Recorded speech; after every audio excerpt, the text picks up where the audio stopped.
Un hombre sube los escalones hacia el cadalso en la Torre de Londres. Tiene 57 años. Ha sido el Lord Canciller de Inglaterra, el segundo hombre más poderoso del reino. Es abogado brillante, escritor célebre, amigo personal del rey. Ahora está a minutos de que le corten la cabeza. Cuando llega al tope del cadalso, mira al verdugo con ojos serenos y dice algo que resonará a través de los siglos. Pero antes de revelar esas palabras finales, debemos entender exactamente por qué este hombre, Tomás Moro, eligió la muerte en lugar de simplemente firmar un documento. Porque la historia que te han contado sobre su ejecución probablemente está incompleta. Y la verdad es mucho más compleja, más política y más brutal de lo que imaginas. Es el 6 de julio de 1535. La Inglaterra de Enrique VIII está en plena convulsión. El rey ha roto con Roma, se ha divorciado de Catalina de Aragón, se ha casado con Ana Bolena, se ha declarado a sí mismo cabeza suprema de la Iglesia de Inglaterra. Y cualquiera que se oponga públicamente a estos actos enfrenta cargos de traición y muerte por decapitación. Tomás Moro ha pasado 15 meses en la Torre de Londres, aislado, interrogado repetidamente, presionado constantemente para que reconozca la supremacía del rey sobre la Iglesia. Se ha negado, y ahora pagará el precio definitivo. Antes de continuar con esta historia de principios inquebrantables que llevaron a una ejecución brutal, déjame invitarte a que te suscribas al canal.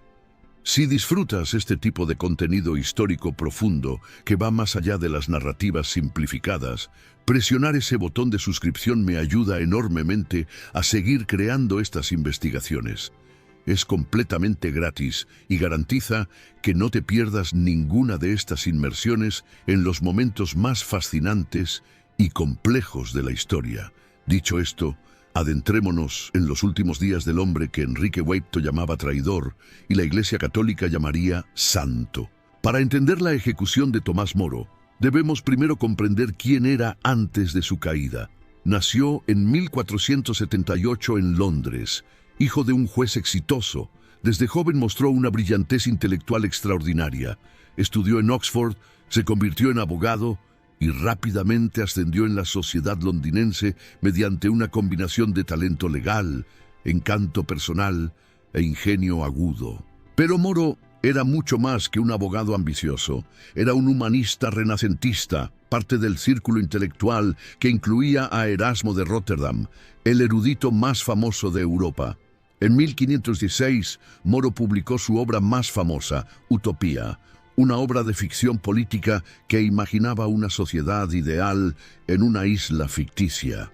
El libro lo hizo famoso en toda Europa como pensador político progresista. Lo irónico es que el mismo hombre que imaginó una sociedad utópica de tolerancia religiosa sería eventualmente ejecutado por intolerancia religiosa, y él mismo había sido responsable de perseguir herejes durante su carrera. Esta contradicción revela la complejidad de Moro. Era simultáneamente un pensador adelantado a su tiempo y un producto de su época profundamente católica. Moro también era un devoto padre de familia. Se casó 2 veces y tuvo 4 hijos. Era famoso por educar a sus hijas al mismo nivel que sus hijos, algo extraordinariamente raro en el siglo XVI. Su hija Margaret se convirtió en una de las mujeres más educadas de Inglaterra, dominando latín, griego y filosofía.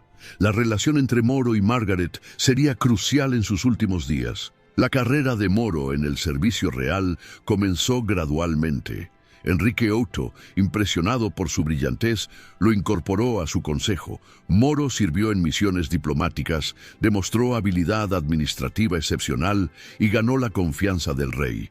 En 1529, cuando el cardenal Wolsey cayó en desgracia por no poder asegurar el divorcio del rey de Catalina de Aragón, Enrique nombró a Moro como Lord Canciller, el cargo más alto en el reino después del rey mismo. Era un honor extraordinario, especialmente para un laico. Tradicionalmente, el Lord Canciller era un clérigo de alto rango.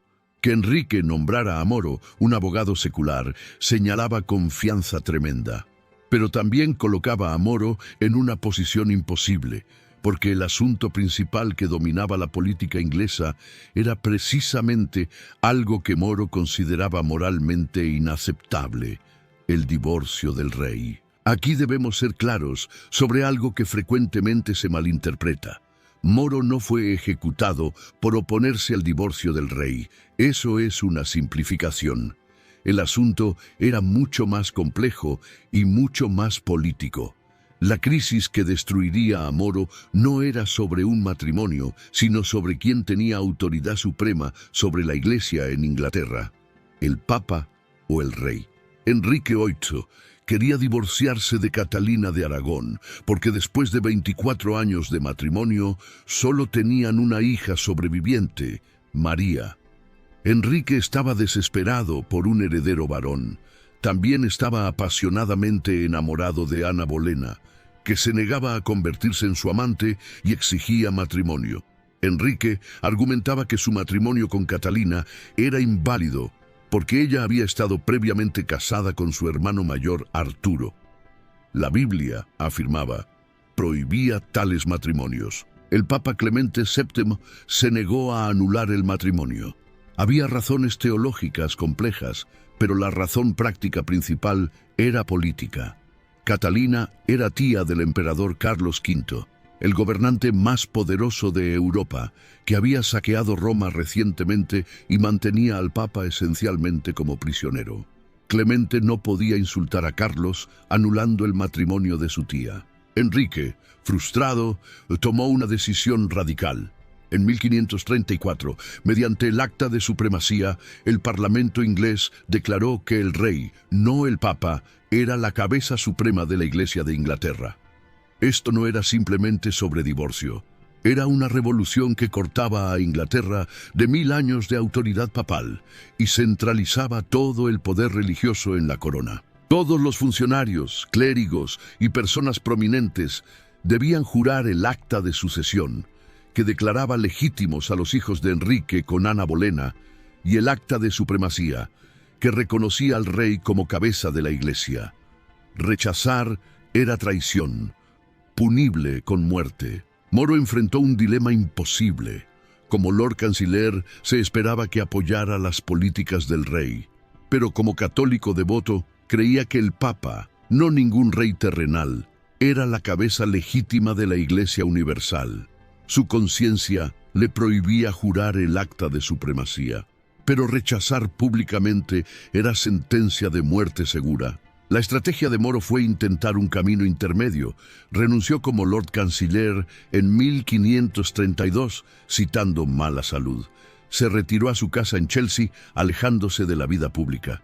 Cuando fue convocado para jurar los actos, se negó, pero se negó a explicar por qué. Bajo la ley inglesa, el silencio no podía interpretarse como consentimiento o rechazo. Moro esperaba que simplemente callándose podría evitar tanto traicionar su conciencia como ser ejecutado por traición.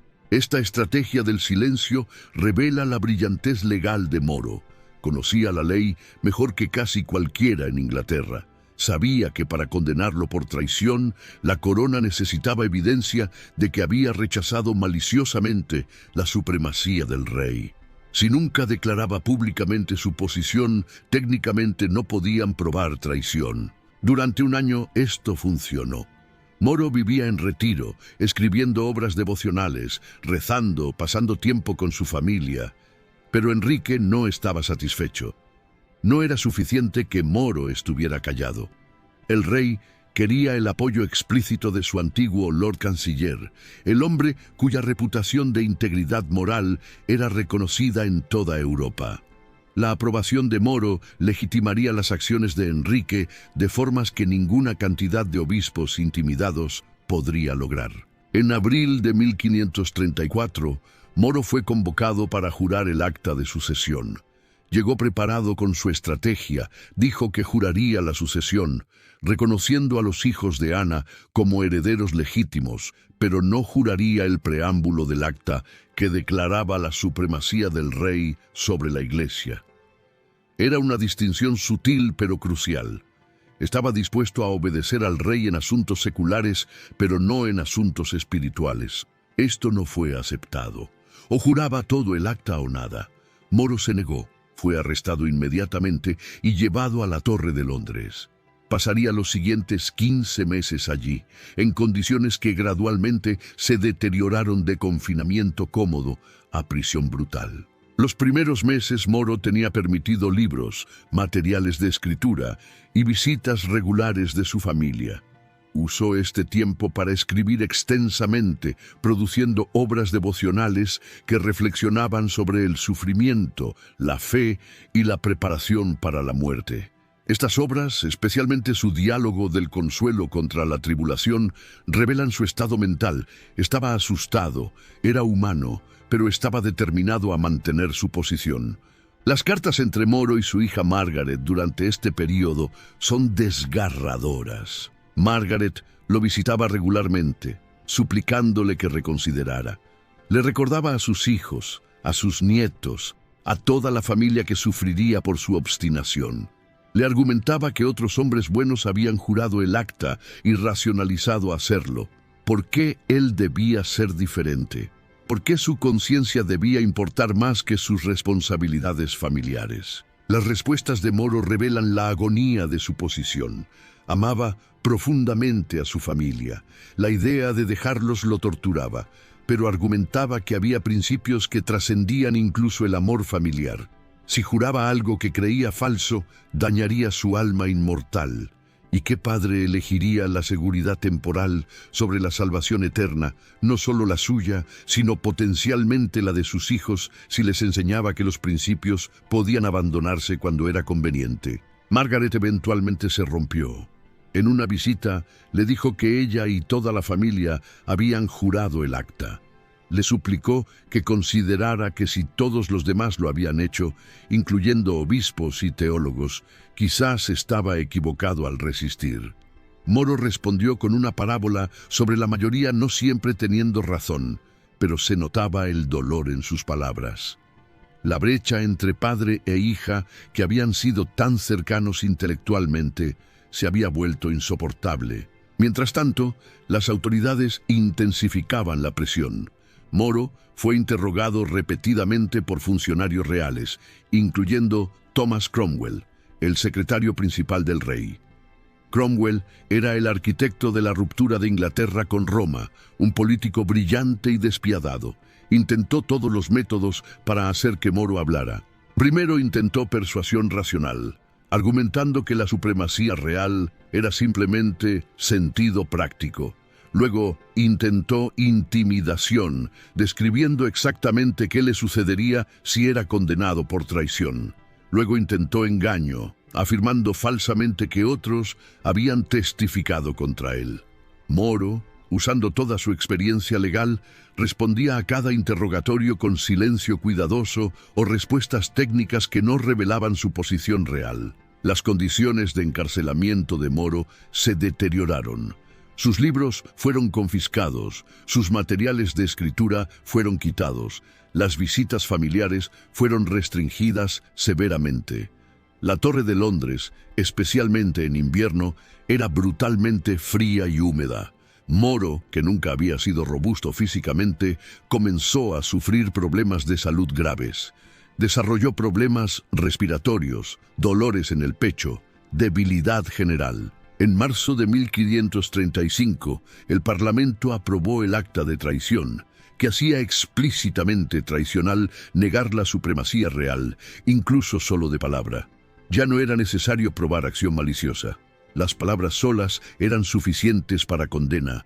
Esto cambió fundamentalmente la situación legal de Moro. Su estrategia de silencio era ahora insuficiente. Necesitaban solo hacerlo hablar. El 1 de julio de 1535, Moro fue finalmente llevado a juicio en Westminster Hall. La acusación fue presentada por el procurador general. Los cargos eran que Moro había negado maliciosa y traicioneramente la supremacía del rey. La evidencia principal era testimonio de Sir Richard Rich, el procurador general, quien afirmaba que Moro había declarado en conversación privada que el Parlamento no tenía autoridad para hacer al rey cabeza de la Iglesia. Moro negó categóricamente esto. Acusó a Rich de perjurio, señalando que Rich era conocido como deshonesto y que era implausible que Moro, quien había mantenido silencio cuidadoso durante más de un año, de repente declarara su posición a Rich de todas las personas. Pero el testimonio de Rich fue aceptado. El veredicto estaba predeterminado. Moro fue declarado culpable de traición. La sentencia estándar para traición era aterradora. El condenado sería arrastrado por las calles hasta el lugar de ejecución, ahorcado hasta casi morir, cortado mientras aún estaba vivo, castrado, destripado con sus entrañas quemadas frente a él, decapitado y su cuerpo descuartizado en 4 partes para exhibición pública.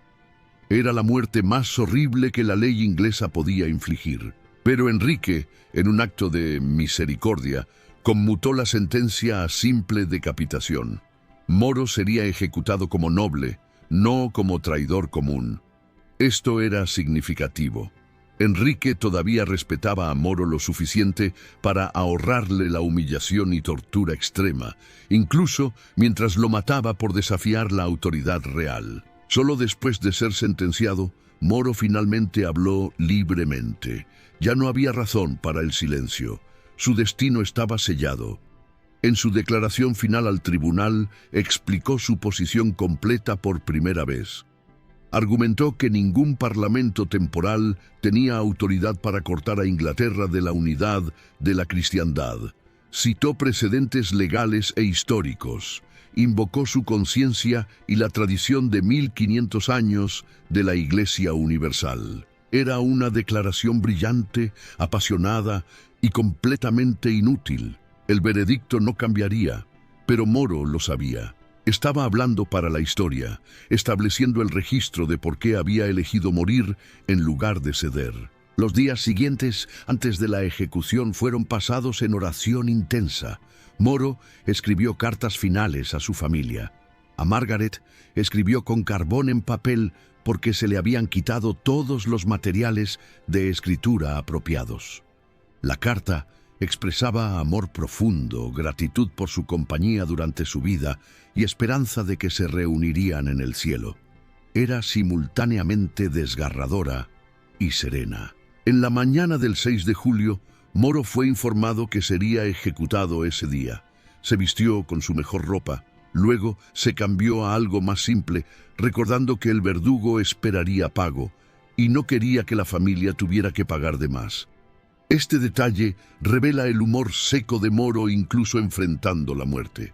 Fue llevado a pie desde la torre hasta Tower Hill, el lugar público de ejecución.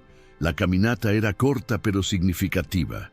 Moro estaba débil por meses de encarcelamiento, mal alimentado, enfermo. Luchaba por caminar. Alguien le ofreció ayuda. Moro supuestamente bromeó que podía subir solo al cadalso. Bajar podían ayudarlo si querían. Cuando llegó al cadalso, que era una plataforma de madera elevada con el tronco de ejecución en el centro, Moro lo examinó. Estaba desvencijado, mal construido.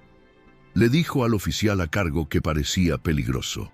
El oficial aseguró que aguantaría.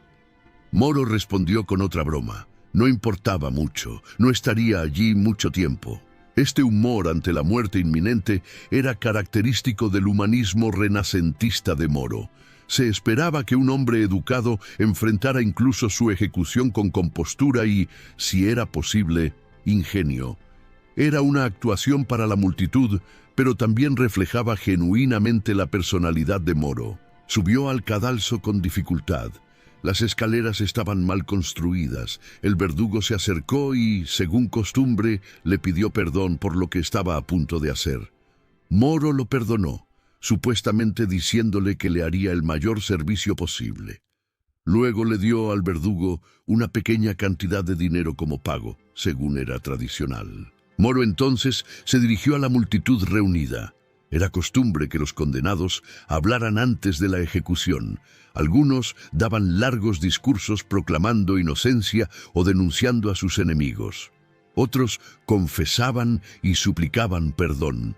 Las palabras finales de Moro fueron cuidadosamente elegidas y devastadoramente breves. Primero declaró su lealtad al rey.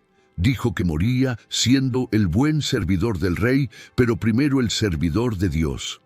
Era una declaración perfectamente calibrada. Reconocía su deber al rey, pero afirmaba que ese deber era secundario a su deber a Dios. Era su posición completa condensada en una oración. Luego pidió a la multitud que orara por él y que testimoniara que moría en la fe y por la fe de la Santa Iglesia Católica. De nuevo, una afirmación clara, pero no provocativa. Estaba estableciendo el registro sin desafiar innecesariamente a las autoridades. Finalmente, según algunos relatos, dijo a la multitud que rezaran por el rey para que Dios le diera buen consejo. Era ambiguo. ¿Estaba perdonando a Enrique o criticándolo sutilmente al implicar que el rey necesitaba mejor guía? Probablemente ambos. Moro entonces se arrodilló en el tronco de ejecución. Este era un bloque de madera con una depresión donde se colocaba el cuello. La víctima se arrodillaba, colocaba la cabeza en la depresión y el verdugo descendía el hacha. Si el verdugo era hábil, la muerte era instantánea. Si no, podía requerir múltiples golpes. Moro tenía una última preocupación mundana. Su barba había crecido larga durante su encarcelamiento. Cuando colocó su cuello en el tronco, su barba caía sobre la madera. Según el relato, Moro cuidadosamente movió su barba fuera del camino, diciendo que no había cometido traición y no merecía ser cortada. Incluso en este momento final, su humor permanecía. El verdugo levantó el hacha. La multitud contenía la respiración. El hacha descendió. Con un solo golpe limpio, la cabeza de Tomás Moro fue separada de su cuerpo. Tenía 57 años. Había sido uno de los hombres más brillantes de Europa. Ahora era un cadáver decapitado en un cadalso público. Según la práctica para traidores, incluso aquellos ejecutados misericordiosamente por simple decapitación, la cabeza de Moro fue colocada en una pica en el puente de Londres como advertencia a otros. Su cuerpo fue enterrado en la iglesia de San Pedro ad Víncula, dentro de la Torre de Londres, la misma iglesia donde más tarde sería enterrada Ana Bolena. La cabeza permaneció en el puente durante un mes. Luego, Margaret Moro, su hija devota, sobornó a los guardias para obtenerla antes de que fuera arrojada al Támesis, como era costumbre después de que las cabezas hubieran estado exhibidas suficiente tiempo. Margaret preservó la cabeza de su padre en especias y supuestamente fue enterrada con ella cuando murió. La cabeza puede aún existir en la bóveda Roper, en la iglesia de St. Dunstan en Canterbury, aunque esto es debatido. La ejecución de Moro envió ondas de choque a través de Europa. Erasmo, su viejo amigo, quedó devastado. El emperador Carlos V comentó que preferiría haber perdido la mejor ciudad de su imperio que tal consejero. El Papa Paulo III, que había nombrado a Moro como cardenal in pectore poco antes de su ejecución, un honor que Moro nunca conoció, lo vio como mártir de la fe. En Inglaterra la reacción fue más compleja. Algunos vieron a Moro como mártir, otros lo vieron como tonto obstinado que había elegido morir innecesariamente sobre tecnicismos teológicos. Y otros, probablemente la mayoría, simplemente tenían miedo de expresar cualquier opinión públicamente. Enrique VIII nunca expresó públicamente remordimiento por la ejecución de Moro, pero hay indicaciones de que lo molestaba. Moro había sido un amigo personal, un consejero confiable durante años. Su ejecución representaba una ruptura no solo política, sino personal.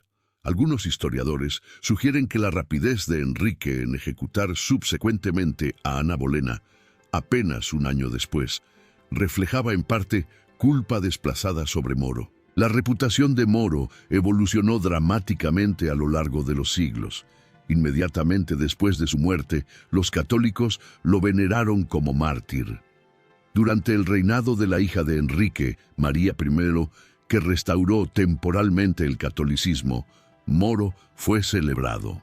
Cuando Isabel I estableció permanentemente el protestantismo, Moro se convirtió en figura controvertida, héroe para católicos, traidor para protestantes. En 1935, exactamente 400 años después de su ejecución, Moro fue canonizado por la Iglesia Católica como santo y mártir. La canonización reconocía que había muerto defendiendo la autoridad papal contra usurpación secular. Para los católicos, Moro representaba el triunfo de la conciencia sobre la conveniencia, de principios sobre poder. Pero la historia de Moro es más complicada que simple santidad. Durante su vida había sido responsable de perseguir herejes protestantes. Como Lord Canciller, había supervisado juicios donde protestantes fueron quemados vivos por negar doctrinas católicas. Defendía vigorosamente la quema de herejes como necesaria para proteger la fe verdadera. Esta hipocresía aparente, morir por libertad de conciencia mientras había negado esa misma libertad a otros, complica su legado. ¿Era Moro un héroe de los principios o simplemente un fanático que resultó estar en el lado perdedor de un cambio político? La respuesta probablemente es que era ambos, un producto complejo de su época que contenía simultáneamente visión adelantada y prejuicio reaccionario. La lección de la ejecución de Moro no es simple. No es simplemente que uno debe mantenerse firme en los principios sin importar el costo, porque esos mismos principios que Moro defendió incluían la creencia de que los herejes debían ser ejecutados. Tampoco es que los principios no importan y la supervivencia pragmática es lo único que cuenta, porque la dignidad con la que Moro enfrentó la muerte inspiró a millones. Quizás la lección real es que las situaciones de principios absolutos versus poder absoluto raramente tienen respuestas claras. Moro enfrentó una elección imposible entre su conciencia religiosa y su lealtad al rey, entre sus convicciones sobre verdad eterna y sus responsabilidades a su familia. Eligió su conciencia sabiendo completamente el costo. Esa elección lo hizo extraordinario, pero no necesariamente correcto. Hombres igualmente buenos eligieron diferentemente. Obispos juraron el acta de supremacía racionalizando que podían servir mejor a la Iglesia desde adentro. Académicos argumentaron que la supremacía real era solo administrativa, no espiritual. Y Moro mismo admitió que no juzgaba a quienes tomaron el juramento, solo afirmaba que él no podía. La ejecución de Moro también revela la naturaleza del poder real bajo Enrique VIII. El rey poseía poder absoluto de vida o muerte sobre sus súbditos. No había separación de poderes, no había protecciones constitucionales, no había tribunales independientes. Si el rey quería que murieras, morías. La única protección era la voluntad del rey de mostrar misericordia. Esto hace la resistencia de Moro aún más notable. No tenía protección legal, no tenía base de poder político, no tenía ejército para respaldarlo. Solo tenía su reputación de integridad y su fe en que Dios lo recompensaría en la próxima vida por sufrimiento en esta. Y eso fue suficiente para él para elegir muerte sobre compromiso. Las últimas palabras de Moro, el buen servidor del rey, pero primero el servidor de Dios, resuenan porque capturan perfectamente su dilema. No era antimonárquico, creía genuinamente en servir al rey, pero creía que había límites a ese servicio, líneas que no podían cruzarse sin dañar el alma inmortal. Para él, reconocer al rey como cabeza de la Iglesia cruzaba esa línea. 4 siglos después, vivimos en un mundo radicalmente diferente.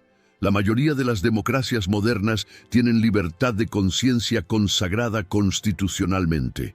No esperamos que la gente muera por negarse a jurar algo que contradice sus creencias religiosas. Tenemos separación de Iglesia y Estado. La situación de Moro nos parece de otro mundo, pero las preguntas fundamentales permanecen. ¿Hay principios por los cuales vale la pena morir? ¿Cómo balanceamos conciencia individual contra autoridad legítima? ¿Cuándo es aceptable comprometer creencias por supervivencia o bienestar familiar? Estas no son preguntas históricas abstractas, son dilemas morales que la gente todavía enfrenta. Si esta exploración profunda de la ejecución de Tomás Moro te ha hecho reflexionar sobre estos dilemas eternos, te invito a suscribirte al canal. Cada semana traemos análisis históricos que van más allá de los hechos superficiales para explorar las complejidades morales, políticas y humanas de los momentos más significativos del pasado. Porque la historia, cuando se estudia honestamente, es siempre más complicada y más fascinante que las versiones simplificadas. Tomás Moro murió hace casi 500 años, pero su historia permanece relevante porque plantea preguntas eternas sobre conciencia, poder y el precio de la integridad. No tenemos que estar de acuerdo con todas sus creencias. De hecho, muchas nos parecerían intolerantes hoy, para reconocer el coraje extraordinario que mostró al mantener sus convicciones frente a presión extrema. Su ejecución no cambió el curso inmediato de la historia inglesa. Inglaterra permaneció separada de Roma. La Reforma continuó. Pero en el largo plazo, Moro se convirtió en símbolo de resistencia a la tiranía estatal sobre la conciencia individual. Y ese símbolo tiene poder que trasciende las particularidades de la política del siglo XVI. Cuando Moro subió al cadalso ese día de julio, no sabía que sería recordado durante siglos. Solo sabía que había una línea que no podía cruzar, incluso para salvar su vida. Esa certeza moral, para bien o mal, definió su muerte y su legado. Y las palabras que habló antes de que cayera el hacha, frías en su simplicidad y devastadoras en su verdad, continúan resonando. Servidor del Rey, sí, pero primero, siempre, servidor de Dios. El contexto más amplio de la ejecución de Moro revela una Inglaterra en transformación traumática. No estaba solo muriendo por negarse a jurar el acta de supremacía. Era parte de una purga masiva de figuras que se resistían al rompimiento religioso de Enrique. 2 semanas antes de la ejecución de Moro, 3 monjes cartujos habían sido ejecutados mediante el método completo de traición, ahorcados, destripados vivos y descuartizados.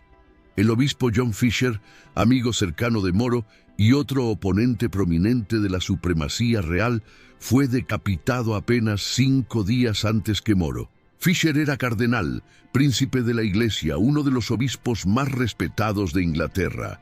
Su ejecución fue aún más escandalosa que la de Moro. El Papa Paulo III, en un intento de protegerlo, lo había nombrado cardenal, pensando que Enrique no se atrevería a ejecutar a un cardenal.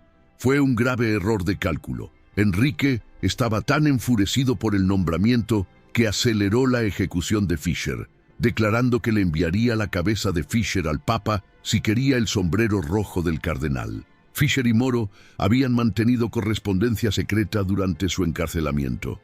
Ambos sabían que probablemente enfrentarían el mismo destino. Las cartas entre ellos, cuando sobrevivieron, muestran hombres preparándose para el martirio mientras simultáneamente esperaban milagros de último minuto. Era una mezcla de fe absoluta y miedo muy humano. La muerte de Fisher devastó particularmente a Moro. Fisher tenía 80 años, frágil, enfermo. Verlo ejecutado primero confirmó a Moro que no habría misericordia, que Enrique estaba dispuesto a matar incluso a los más ancianos y venerables oponentes. Cuando Moro escuchó de la ejecución de Fisher, supuestamente comentó que Fisher había ido primero a prepararle el camino, como Juan el Bautista había preparado el camino para Cristo. Esta comparación religiosa revela cómo Moro entendía su propia muerte. No era simplemente ejecución política, sino martirio religioso. Se veía a sí mismo siguiendo una tradición de mártires cristianos que se remontaba a los primeros siglos de la Iglesia. Esta autocomprensión le daba fortaleza, pero también lo cegaba parcialmente a las complejidades políticas de su situación. Las ramificaciones políticas de la ejecución de Moro fueron significativas. En Europa continental, especialmente en los reinos católicos, las muertes de Fisher y Moro causaron indignación. Carlos V, el emperador del Sacro Imperio Romano, Consideró brevemente acciones militares contra Inglaterra. Francisco I de Francia, aunque frecuentemente enemigo de Carlos, concordó en que Enrique había ido demasiado lejos. Pero la indignación no se tradujo en acción. Europa estaba dividida por sus propios conflictos. Carlos y Francisco estaban constantemente en guerra entre sí. Ninguno podía permitirse distraer recursos para castigar a Enrique, y el Papa, aunque condenó las ejecuciones, era demasiado débil políticamente para hacer más que emitir denuncias. Enrique había calculado correctamente que podía matar incluso a figuras tan prominentes sin enfrentar consecuencias internacionales serias. Dentro de Inglaterra, las ejecuciones tuvieron el efecto deseado de intimidación. La resistencia a la supremacía real prácticamente colapsó. Obispos que habían dudado ahora juraban lealtad. Monjes y monjas en monasterios de todo el país tomaban el juramento. La nobleza, viendo lo que le sucedió a Moro, un hombre del rango más alto, entendió que nadie estaba a salvo de la ira real. Hubo algunas excepciones. Los monjes cartujos, cuya orden tenía tradición de aceptar martirio antes que compromiso, continuaron resistiendo. Durante los siguientes años, 18 cartujos serían ejecutados, pero eran una minoría pequeña. La vasta mayoría de la sociedad inglesa, incluyendo muchos que privadamente se oponían al rompimiento con Roma, juraron públicamente lealtad al rey. Esta conformidad masiva plantea preguntas incómodas. ¿Estaban estos hombres siendo pragmáticos y sensatos o eran cobardes? ¿Tenía Moro razón en morir por principio o era obstinado tonto? No hay respuestas fáciles. El juramento forzado es una de las herramientas más efectivas de tiranía, precisamente porque pone a las personas ante dilemas morales imposibles. La familia de Moro sufrió significativamente después de su ejecución. Sus propiedades fueron confiscadas por la corona. Su esposa Alice fue forzada a la pobreza. Sus hijos y nietos vivieron bajo sospecha constante. Margaret, su hija amada, arriesgó su propia vida recuperando la cabeza de su padre del puente de Londres. Fue interrogada sobre esto, pero eventualmente liberada. Margaret nunca se recuperó completamente de la pérdida de su padre. Había sido su compañera intelectual, su estudiante más brillante. Las cartas entre ellos durante su encarcelamiento muestran una relación de profundidad extraordinaria. Cuando Moro murió, perdió no solo a su padre, sino a su mentor, su amigo más cercano, su modelo de cómo vivir una vida intelectual y moral. Los escritos de Moro, especialmente su Utopía, tomaron nuevos significados después de su muerte. Cuando fue publicado en 1516, era visto como una obra de filosofía política imaginativa. Después de su martirio, los lectores comenzaron a interpretarlo como crítica velada de la tiranía. La isla de Utopía, donde prevalecían la razón y la justicia, se veía como contraste con la Inglaterra, donde el poder arbitrario reinaba. Esta reinterpretación transformó a Moro en icono no solo religioso, sino político. Se convirtió en símbolo de resistencia a la autoridad injusta, de defender la conciencia contra la coerción estatal. Irónicamente, el hombre que había defendido el orden jerárquico de la Iglesia medieval se convirtió en héroe de aquellos que resistían la jerarquía del Estado moderno. El debate histórico sobre Moro continúa hasta hoy. Los académicos discuten si era genuinamente un hombre de principios o simplemente inflexible. Algunos lo ven como santo y mártir.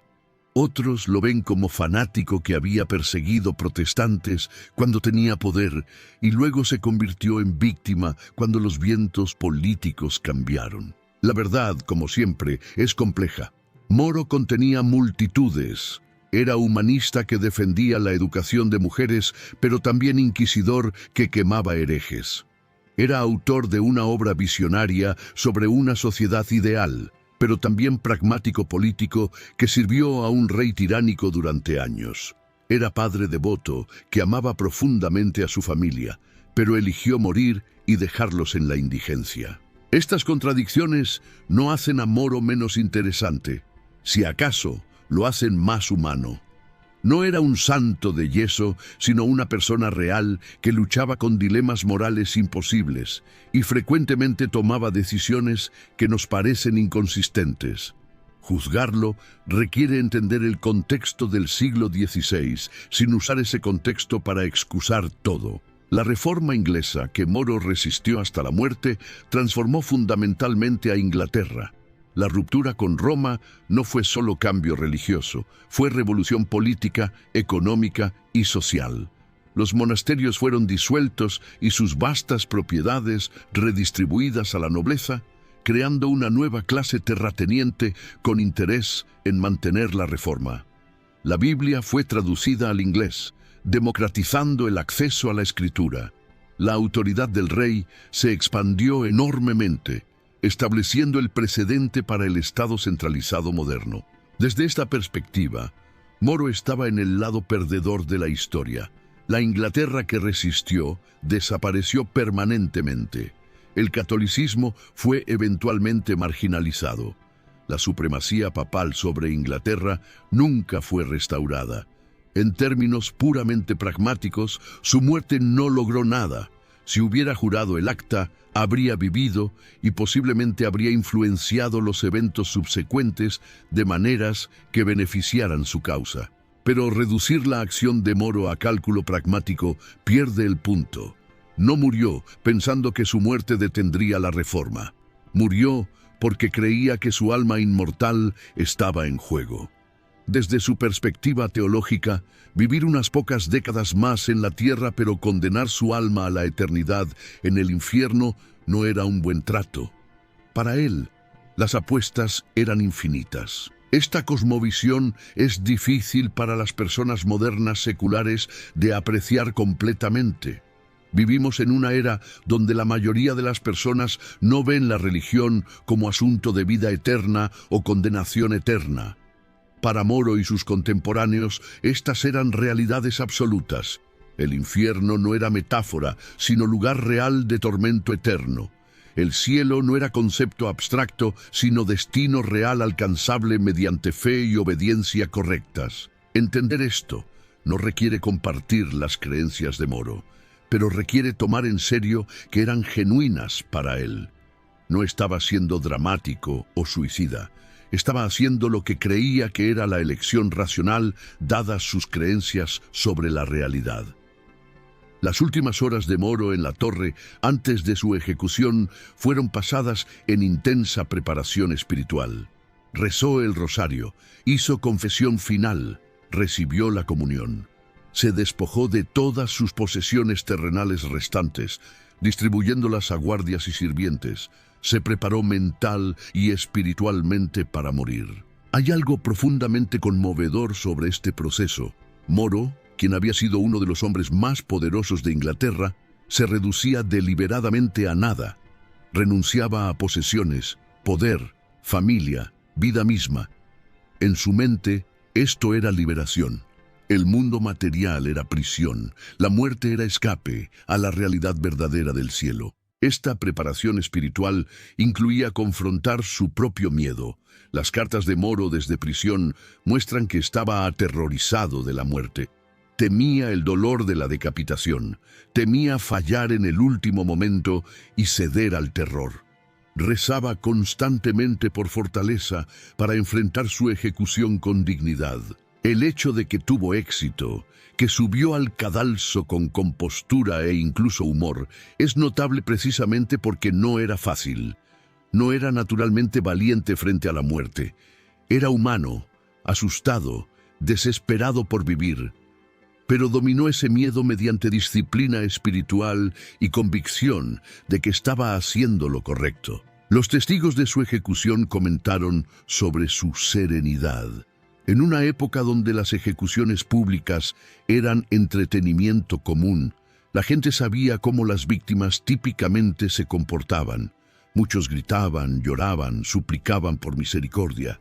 Algunos colapsaban y debían ser forzados al tronco. Otros se resistían violentamente hasta el final. Moro hizo nada de esto. Caminó al cadalso tranquilamente, habló brevemente y con control completo. Se arrodilló en el tronco sin vacilación. Enfrentó su muerte con la misma dignidad intelectual que había caracterizado su vida. Para la multitud observando, era una actuación magistral de cómo morir bien. Esta idea de morir bien era importante en la cultura renacentista.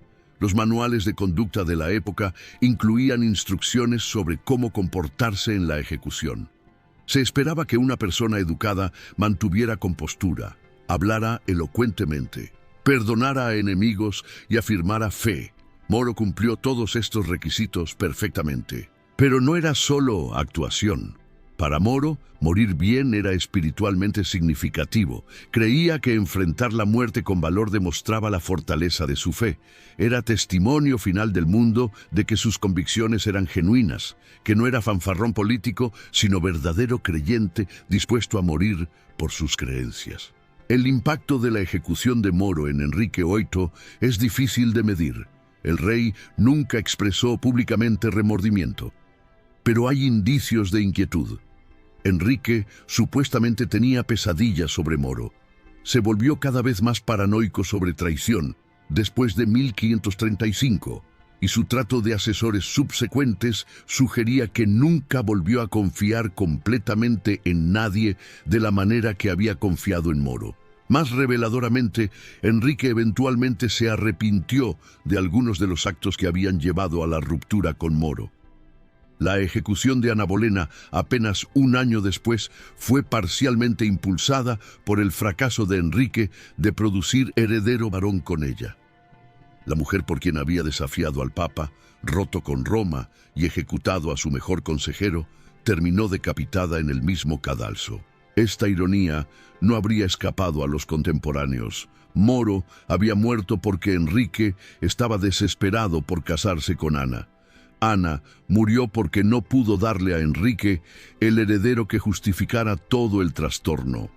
Y el gran esquema de ruptura con Roma, que ambas muertes servían, eventualmente produjo no el hijo fuerte que Enrique deseaba, sino una hija, Isabel, quien resultaría ser uno de los gobernantes más grandes de Inglaterra. La historia tiene estas ironías. Moro murió defendiendo el orden antiguo. Ese orden colapsó de todos modos. Pero la hija que Enrique tanto despreciaba, Isabel I, crearía una Inglaterra más grande de lo que Enrique imaginó. Y ella lo haría respetando, al menos parcialmente, el tipo de moderación religiosa que humanistas como Moro habían defendido. No que Isabel restaurara el catolicismo. No lo hizo, pero su acuerdo religioso isabelino intentó un camino intermedio entre extremos católicos y protestantes. Era el tipo de solución pragmática que quizás Moro habría apreciado si hubiera vivido para verla, aunque probablemente habría objetado los detalles teológicos. Las últimas palabras de Moro continúan resonando porque capturan un dilema eterno. ¿Qué debemos cuando la lealtad a la autoridad legítima conflictúa con la lealtad a principios más altos? Moro respondió que los principios más altos deben prevalecer. Otros responderían diferentemente. Pero su respuesta y el precio que pagó por ella obligan a todos a considerar la pregunta seriamente. En nuestra era de relativismo moral, donde pocos creen en verdades absolutas por las cuales vale morir, la certeza de Moro puede parecer anticuada, pero también puede ser refrescante. Aquí había un hombre que sabía exactamente qué creía y estaba dispuesto a morir por ello. No estaba confundido, no estaba indeciso, no estaba dispuesto a comprometer para conveniencia. Si admiramos esto o lo vemos como fanatismo, depende de nuestros propios valores. Pero negar que requería coraje extraordinario sería deshonesto. Moro eligió una muerte horrible cuando fácilmente podría haber vivido cómodamente simplemente firmando un papel. Esa elección, de acuerdo o desacuerdo con sus razones, merece respeto. Tomás Moro fue decapitado el 6 de julio de 1535, pero su muerte fue más que simple ejecución. Fue declaración de principio, testimonio de fe y advertencia sobre el precio del poder absoluto sin control. Casi 500 años después, todavía estamos lidiando con las preguntas que su vida y muerte plantean sobre conciencia, autoridad y el costo de la integridad.